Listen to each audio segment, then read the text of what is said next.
Have you ever promised yourself you'd finally hit the gym after work, only to find yourself inexplicably glued to the couch, binge-watching TV 3 hours later? Yeah, you are definitely not alone. Welcome to This Explainer. Today we're unpacking a remarkably powerful concept straight out of cognitive behavioral therapy, or CBT.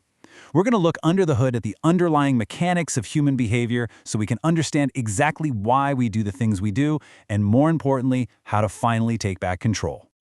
Okay, so here is our roadmap for today. We'll start with the perennial struggle, uncover the cognitive triangle, dissect distorted thoughts, learn the power of reframing, and finally, look at breaking the cycle.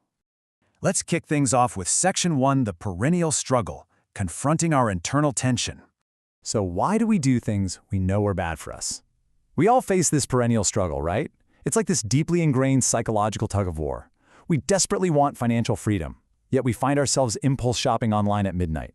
Or, we crave deep, meaningful connection, but the second someone gets emotionally close, we push them away.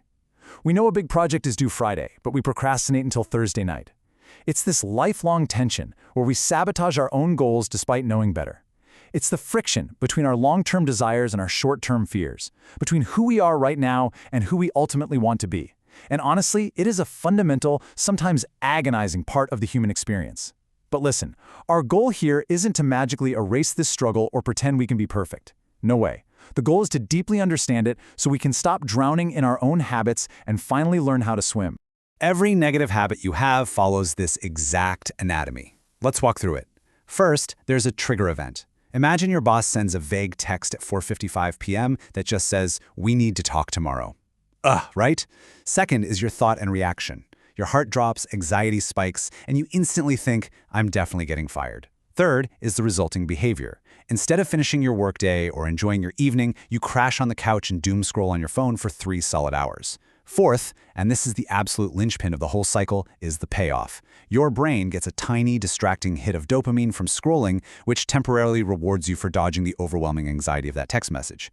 Congratulations, you've just taught your brain a terrible lesson. And finally, step 5, you return to a baseline normal, completely unaware that you've just reinforced a habit loop that's just waiting for the next trigger. We stay stuck because that short-term payoff is incredibly blinding. Moving right along to Section 2, the cognitive triangle, the engine of our actions. To actually break free, we need to understand the invisible engine driving those reactions. This brings us to the core of cognitive behavioral therapy, the cognitive triangle. Imagine this triangle as a perpetual motion machine inside your mind. At the peak, you have your thoughts. Down at the base corners, you have your feelings and your behaviors. The absolutely vital takeaway here is their inseparable connection. You never just act in a vacuum. A negative thought doesn't just evaporate, it trickles down. A stressful thought creates a negative feeling, which drives a defensive or avoidant action, which in turn acts as evidence to reinforce that original negative thought. It's a continuous, self-sustaining loop. Your thoughts, feelings, and actions are forever tethered together, constantly feeding into one another. Now, this is the most empowering realization you can have today. You don't have to brute force your behavior. Relying purely on willpower is like trying to stop a moving car by dragging your feet. It's exhausting, it hurts, and it usually fails. Willpower is just a battery that drains. But because all 3 points of this triangle are completely connected, you can strategically hack the system. You can intentionally interrupt this cycle at any point. If you reframe a thought, your feeling shifts, and your resulting behavior naturally changes without forcing it. You have 3 entirely different, highly effective entry points to rewire a bad habit. All right, Section 3, trapped by distorted thoughts, the culprits fueling the cycle. Before we can fix the top of that triangle, we really have to accept an uncomfortable truth. Our minds deceive us, constantly. Thoughts are not facts. Our brains are essentially interpretation machines, and we often blindly trust whatever narrative they spit out. Think of your mind like a funhouse mirror. When an event happens, that mirror distorts reality based on your past traumas, your current insecurities, and your ingrained biases. The vast majority of our mental suffering doesn't actually come from the events of our lives. It comes from the distorted, exaggerated stories we tell ourselves about those events. Identifying which of these specific thought traps you fall into is the first critical step to dismantling them. Let's look at a few. Are you a catastrophizer? That's when a single typo in a minor email convinces you that you're about to be fired, evicted, and living in the woods. What about all or nothing thinking? That's when you eat one cookie on a diet and decide the entire week is ruined, so you might as well eat the whole box. Then there's mind reading, assuming your friend is secretly furious with you just because they've been quiet for 20 minutes. Or emotional reasoning, where you feel completely overwhelmed, so you conclude that the task at hand is literally impossible to complete. And finally, personalization, where your partner comes home in a terrible mood and you immediately assume it's because of something you did. We all fall into these traps. Naming them is how we take our power back. Next up, Section 4, the power of reframing, hacking the triangle. Once you catch a distortion, you can apply something called cognitive reframing. Let's say you encounter a setback. Your automatic thought might be, I failed this project, I'm a total loser. That is classic all-or-nothing thinking. It immediately generates immense shame and anxiety, which practically guarantees you'll give up or avoid trying again. But what happens if we reframe it? What if we instead say, I hit a setback on this project, but I can learn from this and improve? Notice that this isn't toxic positivity. We aren't pretending the setback didn't happen. We are simply removing the distortion.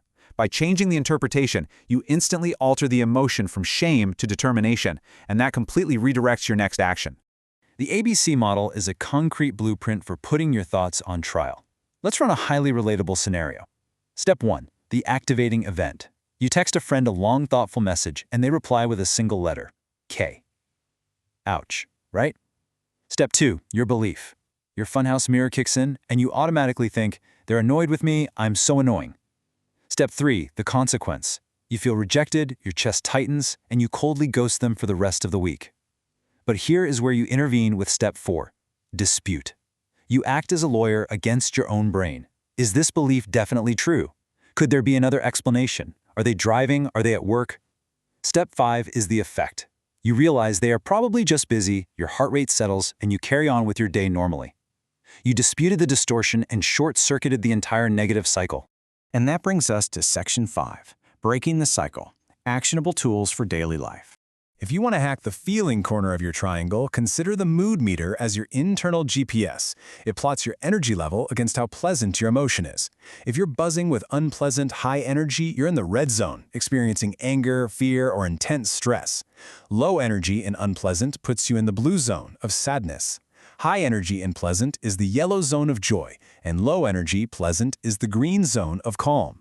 Have you ever snapped at a loved one over something tiny only to realize later you weren't actually mad at them, you were just still in the red zone from a stressful day at work?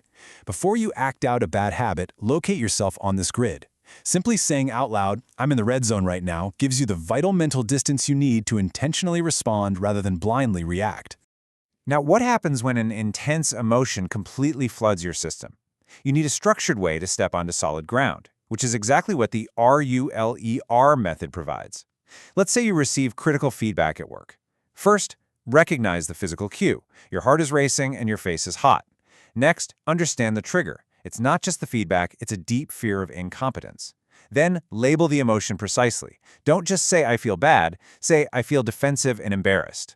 Next, express it constructively, maybe by taking a deep breath and saying, give me a moment to process this. And finally, regulate. Go for a brisk walk, drink a glass of cold water, or do some deep breathing. By walking through these steps, your emotions transform from a dictator controlling your behavior into a guide that you can actively manage. The radar method is essentially the brake pedal for the bottom corners of your cognitive triangle. It creates that all-important space between stimulus and response. When triggered, the first step is to reflect. Force a physical pause. Stop typing. Stop talking. Second, describe, using tensely neutral language to state what is happening internally. Instead of I'm a failure, try I'm having the thought that I can't handle this. See how that distances you from the feeling? And finally, respond. Choose your next action based on your long-term values, not your short-term panic. Grounding yourself with radar shrinks the chaos of a triggering moment down to something totally manageable, allowing you to actually choose a new action. Because your thoughts, your feelings, and your actions are an inseparable, continuous loop, you don't have to fix everything all at once. You have the profound, entirely realistic power to rewrite your reality by just shifting one point on that triangle today.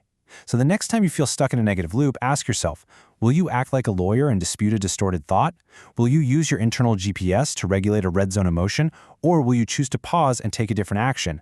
The choice is entirely yours. Thanks for joining me on this explainer. Until next time, stay curious.